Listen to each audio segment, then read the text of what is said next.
외국인들이 한국에 와서 생활하면서 종종 당황하는 일이 있다고 합니다.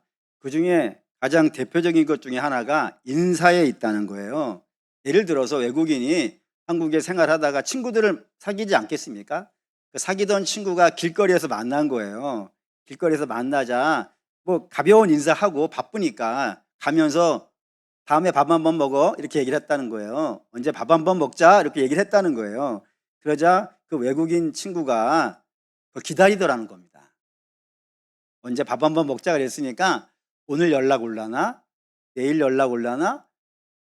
안 오네?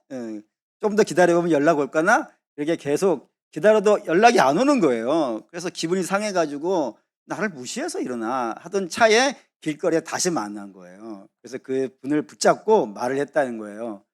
언제 밥 한번 먹자 그러면서 왜 연락을 안 하느냐? 오죽게 기다렸는데 당신 나를 무시하느냐? 이렇게 얘기했다는 거예요. 혹시 여러분들에게 지나가다가 어떤 분이 언제 한번 밥 한번 먹자라고 얘기하면 기다리십니까?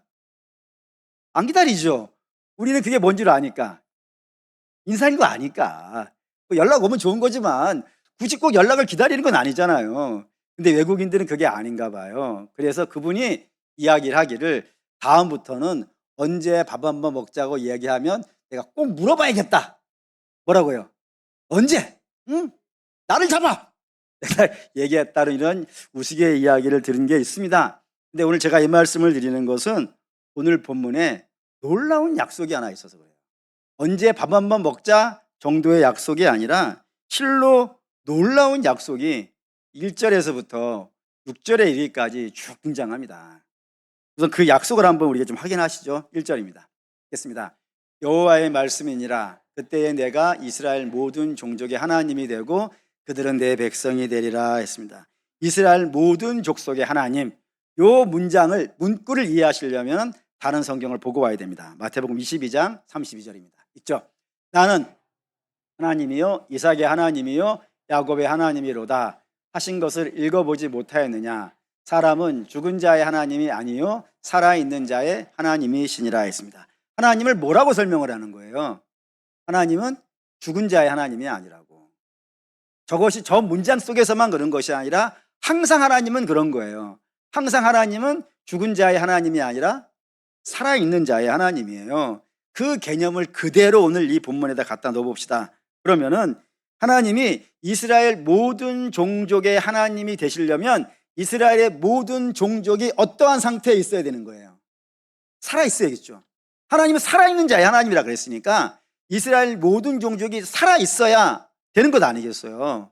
그러면 질문이 되겠죠. 예레미야가 이 말씀을 선포하고 있을 때 이스라엘의 모든 종족은 살아있었을까요? 아니면 일부는 죽어 있을까요? 맞습니다. 왜 그렇게 이야기를 하냐면은 다윗과 솔로몬이 나라를 이끈 다음에 솔로몬 이후에 나라가 두 개로 나누어집니다. 그래서 북이스라엘이 하나가 있고 남유다가 있어요. 그런데 문제는 예레미야가 예언을 하던 그 시절에는 북이스라엘은 망했습니다. 역사에서 사라졌습니다. 그것도 몇 년 전에 사라졌냐면 예레미야가 예언을 시작하기 95년 전입니다. 근 100년 전에 북이스라엘 나라는 역사에서 지워져 버렸습니다. 그리고 그 땅에 살던 이스라엘 사람도요 다 쫓겨났습니다. 포로가 되어져서 어디로 갔는지도 모릅니다. 전부 뿔뿔이 흩어져 가지고 종족 자체가 사라져 버린 상태라 이겁니다. 그러면은 하나님은 모든 종족의 하나님이라고 할 수가 없는 것 아니겠어요? 근데 하나님은 그렇게 부르시고 있다 이겁니다. 하나님만이 그렇게 하실 수 있는 거예요. 왜냐하면 하나님은 어떻게 하실 수 있으니까요? 죽은 자를 살려내시니까. 다시 말해서 하나님은 없어진 그 북이스라엘도 다시 찾아내실 것이고 그리고 살려내실 것이고 다시 세워내실 수 있는 전능하신 하나님입니다. 그 전능하신 하나님이 무엇을 약속하고 있는 것이냐면은 하나님 모든 이스라엘을 회복시켜 내시겠다라고 하는 약속이 이 1절에 담겨져 있는 예언입니다. 어느 한 부분만 살려내는 것이 아니라 전체를 온전하게 완전체로 살려내시는 회복하시는 하나님, 그게 1절에 있는 약속입니다. 내가 그거 할 거야. 반드시 내가 그거 할 거야 라는 거 1절이고요. 2절 보시죠. 읽겠습니다. 여호와께서 이같이 말씀하시느니라. 칼에서 벗어난 백성이 광야에서 은혜를 입었나니 곧 내가 이스라엘로 안식을 얻게 하려 할 때이라 했습니다. 여기 광야에서 은혜를 받는다라는 표현을 여러분들이 주목해 주셔야 됩니다. 광야는 우리 모두가 너무나도 잘 알고 있습니다. 광야는 제가 여러분에게 몇 번 설교했는데 삼무의 땅이고 삼유의 땅이라고 했어요. 세 가지가 없는데 뭐가 없냐면 양식이 없고 물이 없고 쉴 곳이 없는 것이 광야입니다.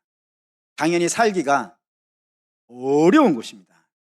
또 세 가지가 있다는 것은 낮에 해가 주는 더위와 밤에 달이 주는 추위가 있어요. 뿐만 아니라 전갈과 해충 같은 사람을 한순간에 죽일 수 있는 그런 사나운 것들도 광야에 있어요. 그리고 제일 무서운 거는 사막 종족이 있어요. 사막에 사는 사람들이 있습니다. 여러분, 사막에 사는 사람은 농사를 지을 수가 없지 않겠어요? 낚시를 할 수도 없어요. 먹을 것을 얻을 수 없단 말이에요. 근데 사막의 종족이 어떻게 살까요, 여러분? 생산을 해낼 수는 없는 거 아니겠어요? 그러니까 저들이 살 수 있는 유일한 길은 지나가는 자를 공격하는 겁니다. 공격하여서 그 상인이든 누구든 지나가는 자를 약탈해 먹고 사는 자들이에요. 약탈할 때 그냥 물건만 뺏겠습니까? 죽는 거지. 그래서 사막 종족이 굉장히 무서워요. 그런 무서운 종족들이 그 땅에 살고 있는 것이 광야입니다. 그러니 그 광야는 그야말로 힘든 곳이에요. 사람 살 수도 없고 설사 들어간다 하더라도 돌아와 나올 길이 없는 곳이라 이겁니다. 근데 때로 하나님이 당신의 귀한 백성을 광야로 몰아가실 때가 있어요. 예를 들어 모세가 자기 백성 한번 구원해 보려고 달려들었다가 실패하잖아요. 그래서 실패해서 어디로 갑니까? 광야로 가요. 광야에서 몇 년을 살아요? 40년을 살아요. 그렇게 하신다고요. 뿐만 아니라 이스라엘이 출애굽을 했습니다. 가나안에 가기 위해서, 젖과 꿀이 흐르는 가나안에 가기 위해서 출애굽을 시키셨어요. 그런데 가나안을 바로 가는 것이 아니라 하나님의 구름 기둥과 하나님의 불 기둥이 이스라엘을 어디로 인도해 가요? 광야로 데려가요. 거기서 몇 년을 사는 거예요? 40년을 사는 거예요. 그러니까 40년을 사는 것은 하나님이 저들을 광야로 인도해 가셨기 때문에 거기서 살게 된 거라고요. 다윗도 그렇죠. 다윗이 하나님의 기름 부음을 받아서 왕이 됐어요. 왕이 된 다음에 그가 인생을 승승장구합니다. 골리앗을 죽이기도 하고 전쟁에 나가서 모든 전쟁에 승리하는 전쟁의 영웅도 돼요. 그리고 왕의 부마도 돼요. 왕의 딸과 결혼하여서 왕의 사위가 됐단 말이에요. 그러니 대단한 장군으로 말하면 대장군이고 주위로 말하면 부마가 된 거예요. 그렇게 아주 잘 되고 있을 때에 하나님이 저를 그 왕궁에 있게 하지 아니하시고 어디로 몰아내세요? 광야로 몰아내세요. 거기에서 살게 하세요. 거기에서 수많은 어려움들을 겪게 하시는 거예요. 이런 식으로 하나님이 사랑하는지 아니겠어요? 다윗 같은 경우에는 내가 그를 너무 기뻐한다, 내 마음에 든다라고 말하는 자임에도 불구하고 미워서가 아니라 저들을 뭔가 중요한 일을 맡기시기 전에 모세로 하여금 이스라엘 영도자가 되게 하고 이스라엘로 하여금 열방의 제사장이 되게 하고 다윗으로 하여금 인류 역사의 가장 위대한 왕으로 만드시기 위하여서 하나님이 먼저 뭐를 경험하게 하신다고요? 광야를 만나게 하신다. 왜 광야를 먼저 만나게 하실까요? 여러분, 광야는 앞에 말씀드렸다시피 의지할 데가 없어요. 오로지 의지할 것이 있다면 어디를 의지할 수밖에 없어요? 하나님밖에 없어요. 예를 들어 양식만 한번 좀 생각을 해봅시다. 양식은 일반적인 우리가 가지고 있는 개념 속에서는 양식은 어디서 나와야 돼요? 땅에서 나오는 거예요. 그러니까 땅 보고 사는 거예요. 그런데 광야는 땅을 봐서는 어디에도 양식을 얻을 수가 없어요. 반드시 고개를 어떻게 해야 되는 거예요? 하늘로 들어야 돼요. 그래서 만나는 어디서 내리는 거예요? 하늘에서 내리는 거예요. 그런 식으로 하고 하늘을 주목하게 하려고, 하나님을 주목하게 하려고. 다른 건 볼 게 없다니까. 광야 가서 뭘 볼 수가 있겠어? 사방에 모래밖에 없는데, 돌밖에 없고 아무것도 볼 것 없는 곳에 가서 오직 하나님만 바라보게 하시려고 하나님이 당신의 백성을 그 사랑하고 너무 기뻐하여서 가나안의 젖과 꿀이 흐르게 할 그 땅에 살게 할 백성들에게 먼저 젖과 꿀을 만나게 하는 것이 아니라 오직 하나님만 의지하게 하시려고 광야로 몰아내시던 일들이 있더라 이겁니다. 그리고 그 광야에서 하나님의 은혜를 만난 자들이, 은혜를 부어주시기 위해서 광야로 불렀으니 은혜를 만난 자들은요 놀라워지는 거예요. 모세가 바로 앞에 서고 이스라엘이 가나안을 점령하고 다윗이 왕이 되는 거예요. 은혜를 만난 자들이 그렇게 되어지는 거예요. 그 놀라운 역사를 하나님께서 만드시려고 광야로 모신다 이겁니다. 보러 사랑하는 믿음의 성도 여러분, 물론 우리가 그렇다고 해서 하나님 제 인생에 힘든 날을 주시옵소서 이렇게 기도하면요 안 되지. 저도 여러분들을 위해서 기도하는데 한 번도 하나님 저 영혼이 좀 망하게 해주세요 이러기도 해본 적이 있겠어요 없겠어요? 없지. 그런데도 불구하고 간혹 여러분들을 하나님이 광야로 모신다 그러면은 여러분들이 뭔가 잘못한 것이 없음에도 불구하고 광야로 몰린다고 생각하시면은 하나님께서 우리를 만지시려고, 우리에게 은혜를 베푸시려고, 우리에게 오직 하나님의 영광을 보게 하시려고 모르신 것이니까 그때는 땅을 보지 마시고요 하늘을 주목하시고요 십자가를 주목하시고요 하나님을 주목하는 역사 있으시기 바랍니다. 3절 보시죠. 읽겠습니다. 옛적에 여호와께서 나에게 나타나사 내가 영원한 사랑으로 너를 사랑하기에 인자함으로 너를 이끌었다 하였노라 했습니다. 영원한 사랑에다가 줄을 빡빡빡 긋고 묵상하셔야 됩니다. 사람은 영원이라는 말을 쓸 수가 없습니다. 그러니까 누가 여러분에게 나는 당신을 영원히 사랑해 그러면 그 말은 어떻게 하면 되는 거예요? 사랑하는 우리 젊은 성도 여러분, 누가 여러분에게 나는 당신을 영원히 사랑해 얘기하면 어떻게 해야 되겠습니까? 반만 믿으십시오. 왜? 사람은 변하니까. 오늘 이랬다가 내일 저럴 수 있고, 오늘 좋았다가 내일 안 좋아질 수 있고, 내일은 안 좋았는데 그 다음 날은요 다시 좋아질 수 있는 것이 그게 인생입니다. 그렇기 때문에 우리는 영원이라는 단어를 쓸 수 없고, 오직 영원이라는 단어는 누구만이 쓸 수 있어요? 하나님만이 쓸 수 있어요. 하나님만이 쓰셔야 돼요. 만약에 그 영원한 사랑을 우리가 쓴다 그러면 우리는 변하니까 그 변하는 것을 기준으로 하나님이 복을 주신다고 하시면요 오늘 좋았으니까 복 받았다가 내일 안 좋으면요 복 가져가시는 거 아니에요. 그럼 여러분 뭐하러 전날 받은 거예요? 다 가져가 버리시는데. 그래 하나님은 우리를 기준으로 당신의 사랑을 이야기할 수는요 없어요. 그렇기 때문에 하나님 반드시 우리에게 어떤 역사를 하실 때는 누구를 기준으로 삼는다고요? 당신이라고요. 당신을 기준으로 삼는다고요. 왜요? 하나님은 어떤 분이니까? 변하지 않는 분이니까. 한번 사랑한다고 하시면요 끝까지 사랑하시는 분이니까 그 변하지 않는 사랑, 그걸 영원한 사랑이라 그런다고요. 그러니까 내가 너를 영원한 사랑으로 베푸신다고. 그게 얼마나 안전해요 여러분. 또 사랑하는 믿음의 성도 여러분, 3절의 내용은 네가 잘하든 네가 못하든 나의 사랑은 너를 향하여서 변하지 않아. 나는 끝까지 너를 사랑해. 그래서 뭐 하시려고요? 그렇게 끝까지 사랑해서 뭐 하시려고요?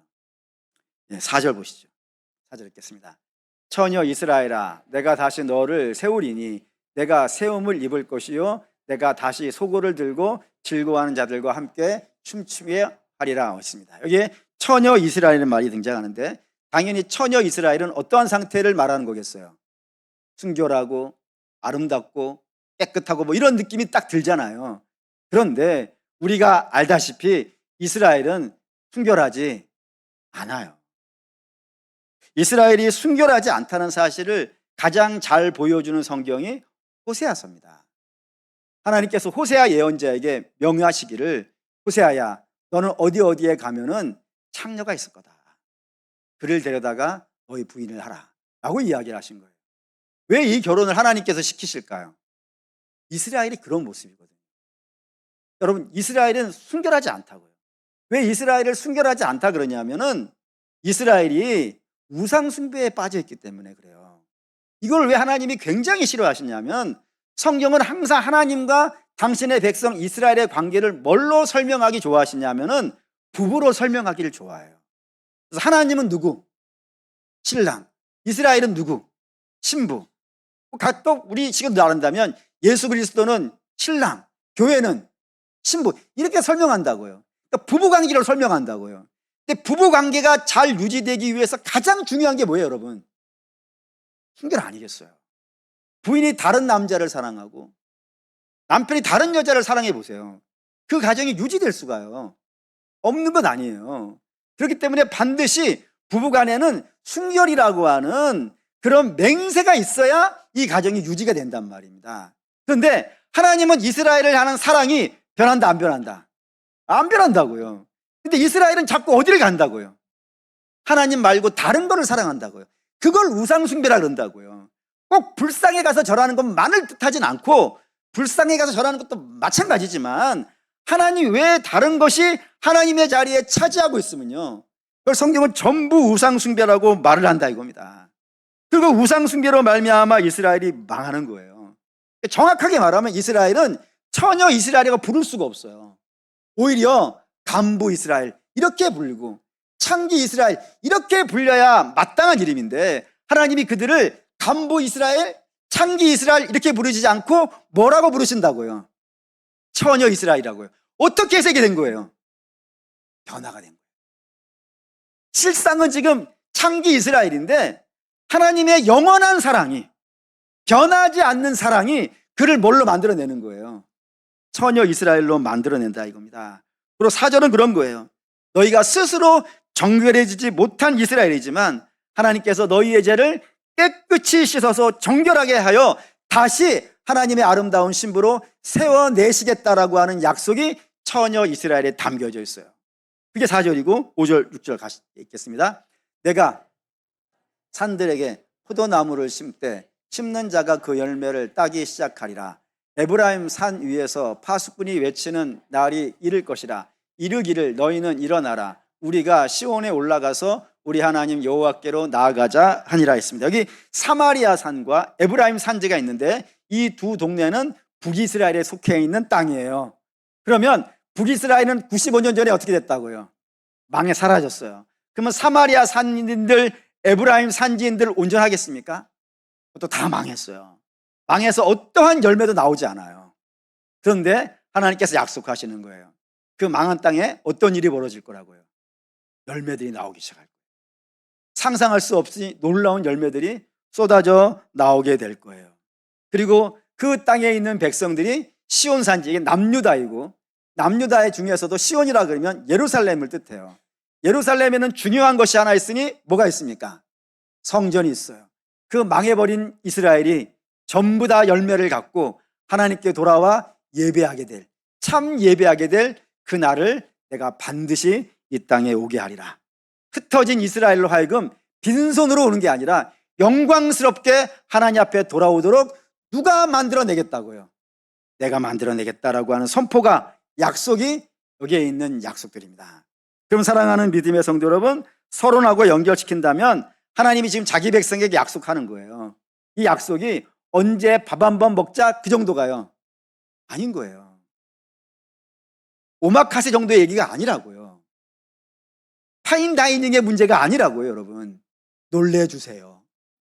그 정도의 문제가 아니라고요. 이스라엘 가장 영광스러운 모습으로 다시 회복시켜 주시겠다는 어마어마한 약속이라고요. 그러면 물어야지. 밥 먹자는 것도 언제라고 묻는데 이 놀라운 약속이 언제 이루어집니까? 라고 물어야죠. 그걸 물으면 성경은 답합니다. 1절 읽겠습니다.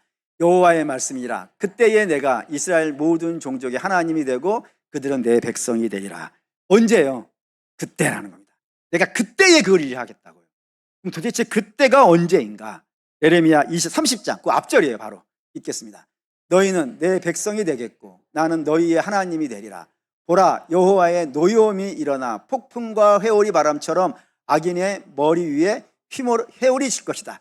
여호와의 노여움이, 이 여호와의 노여움이 이스라엘 중에 폭풍같이 임할 거라고. 그래서 그 노여움을 다 쏟아낸 다음에 그때예요. 그러면 이제 우리는 그때가 언제인지를 추정해야 돼요. 도대체 하나님이 언제 당신의 진노를 이스라엘에게 쏟아붓는가? 그래서 유대학자들, 흔히 랍비라고 합니다. 이 랍비들은 이 문장을 무엇으로 이해하냐면 바벨론이 예루살렘에 침공해 와서 남유다를 멸망시키는 날, 하나님의 진노를 쏟아붓는 날로 생각한 거예요. 그래서 그날 이후에 하나님께서 이스라엘을 완전히 회복시켜 주실 것이라고 세설을 했단 말입니다. 그런데 그 바벨론에 멸망하고 돌아온 이스라엘이 정말 새롭게 됐을까요, 여러분? 이게 이제 질문이 되겠죠. 이 예레미야 31장의 예언이 바벨론에서 돌아온 이스라엘에게 응답되어졌겠는가? 성경이 이렇게 얘기합니다. 말라기 1장 10절 읽겠습니다. 만군의 받을 자가 있었으면 좋겠도다. 내가 너희를 기뻐하지 아니하며 너희가 손으로 드리는 것을 받지도 아니하. 이게 바벨론에서 돌아온 자들의 모습이에요. 물론 처음부터 그런 건 아닙니다. 처음에 돌아왔을 때는 잘했어요. 성전도 짓고 믿음으로 살아보겠다고 막 그러기도 했어요. 하지만 그것이 인생을 어떻다고요? 변한다고요.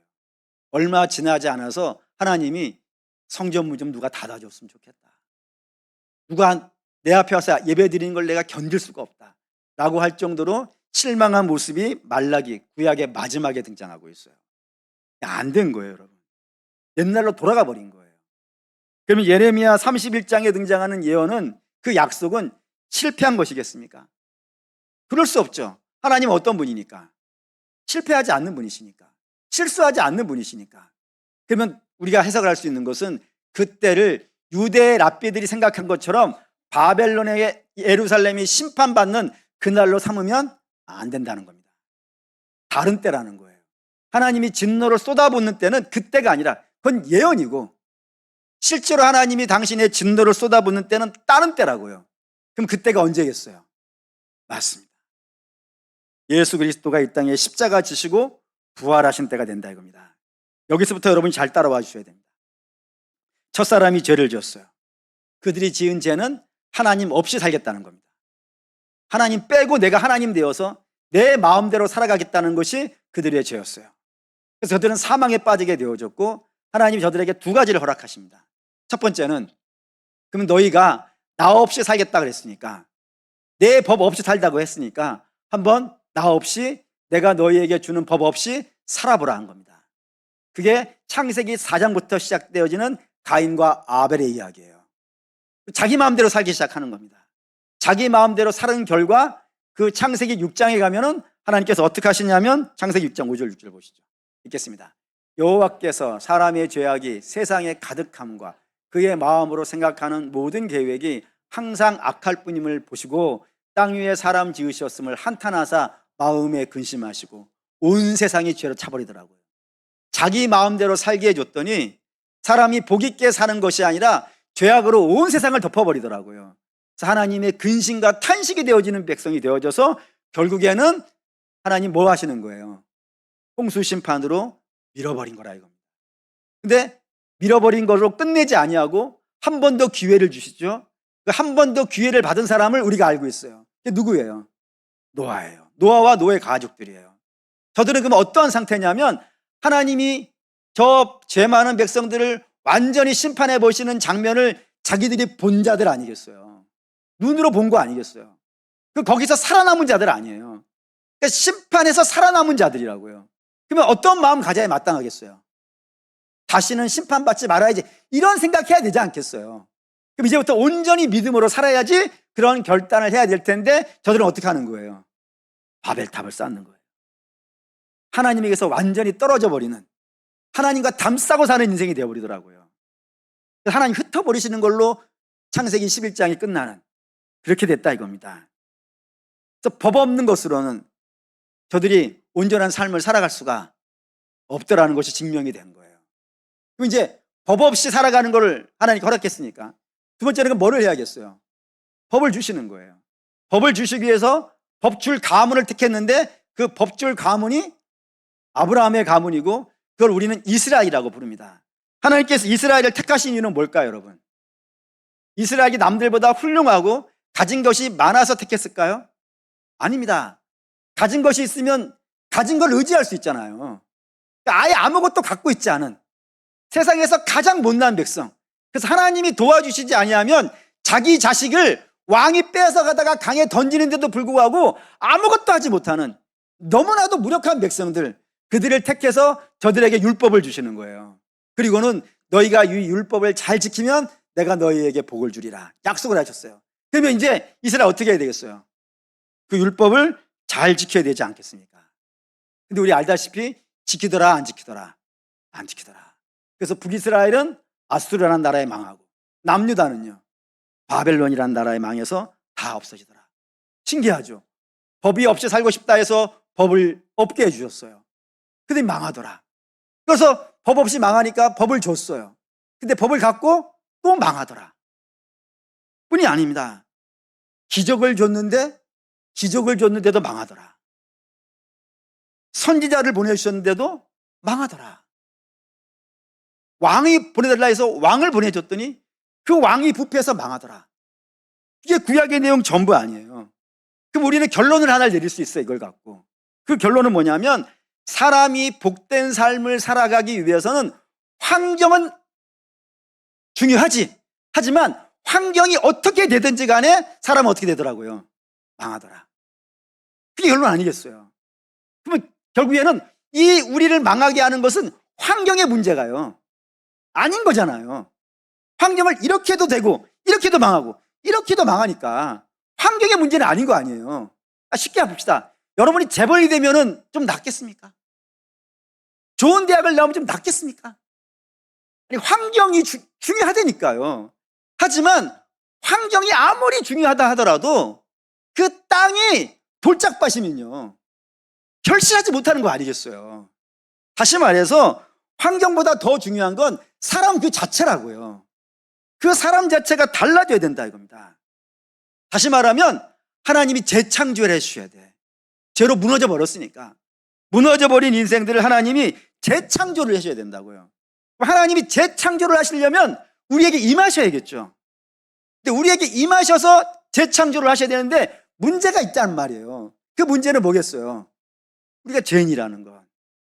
그러니 죄하고 하나님은 같이 거할 수 없는 것 아니겠어요?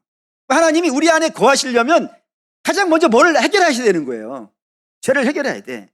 그러면 죄는 어떻게 해결해요? 죄의 삭은 사망이라 했으니까 사망을 내야 되는 것 아니겠어요?